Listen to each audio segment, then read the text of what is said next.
Assalamualaikum warahmatullahi wabarakatuh. Kami akan memaparkan materi tentang perasaan cemas dalam berkomunikasi.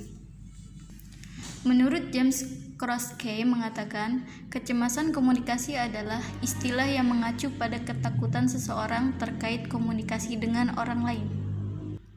Kecemasan komunikasi dapat diartikan sebagai rasa cemas yang dialami individu ketika harus berinteraksi dan berkomunikasi dengan orang lain. Individu yang mengalami kecemasan berkomunikasi cenderung untuk menarik diri dari pergaulan dan berusaha sedikit mungkin untuk terlibat dalam interaksi dengan orang lain. Kecemasan komunikasi dapat terjadi dalam berbagai situasi seperti saat akan melakukan wawancara, berbicara di depan umum, mempresentasikan materi, dan memimpin rapat. Dalam hal ini, kecemasan komunikasi dapat terbagi menjadi beberapa konteks. Yang pertama, komunikasi interpersonal. Komunikasi interpersonal yaitu kecemasan komunikasi antar individu.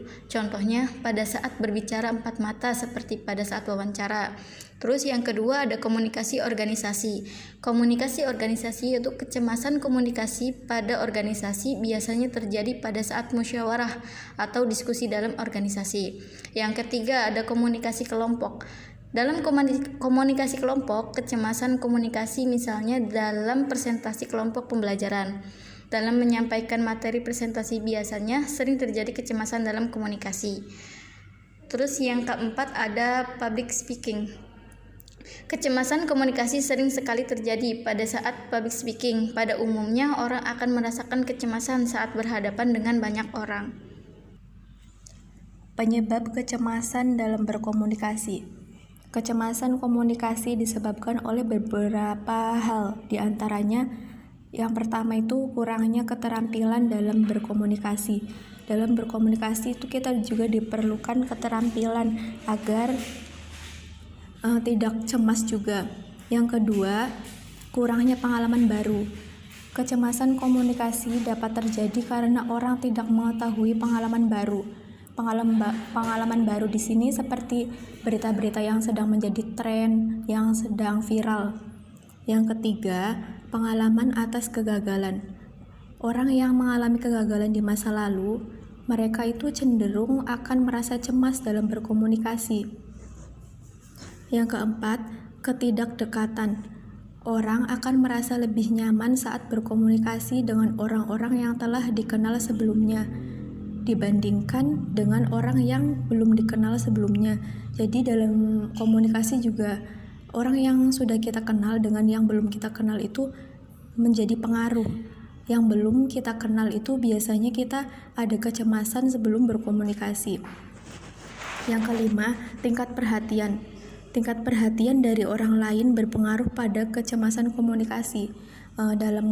Ketika kita sedang menyampaikan komunikasi, sedang terjadi komunikasi, terus orang yang sedang berhadapan dengan kita itu menatap ataupun mengabaikan kita, maka kecemasan komunikasi itu dapat meningkat dengan tajam dan cepat.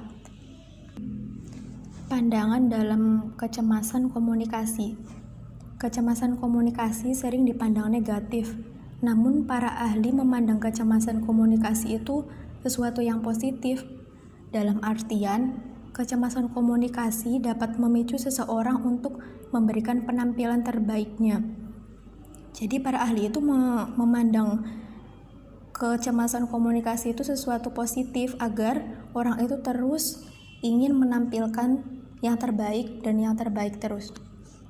Yang kecemasan komunikasi pada umumnya membawa pengaruh negatif, salah satunya dalam bidang akademik.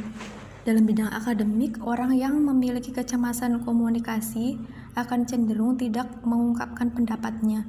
Jadi misalkan dalam perkuliahan, orang yang memiliki kecemasan komunikasi itu cenderung tidak mau menyampaikan pendapatnya, padahal orang tersebut itu mampu, sehingga dia itu nggak mau menyampaikan. Efeknya orang lain itu menganggap bahwa dirinya itu kurang mampu, padahal pada kenyataannya mampu. Selain ada penyebab kecemasan komunikasi, terus pandangan orang lain terhadap kecemasan komunikasi, Di sini juga ada cara untuk mengatasi kecemasan komunikasi. Yang pertama, membuka diri dan membuat suasana humanis. Jadi jangan sampai ketika ada orang yang gugup dalam komunikasi malah dibuat semakin gugup. Caranya dengan kita itu memberikan motivasi kepada orang tersebut. Yang kedua, banyak-banyak berpikir positif dan agak sedikit acuh dengan penilaian orang lain. Kita itu perlu memilih mana yang baik untuk kita dan mana yang omongan orang lain itu kurang berfaedah. Dalam beberapa kasus kadang bertindak sedikit egois itu diperlukan. Itu merupakan bentuk menghargai diri sendiri. Yang ketiga, mengidentifikasi penerimaan dan evaluasi. Mengidentifikasi apa yang membuat kita cemas.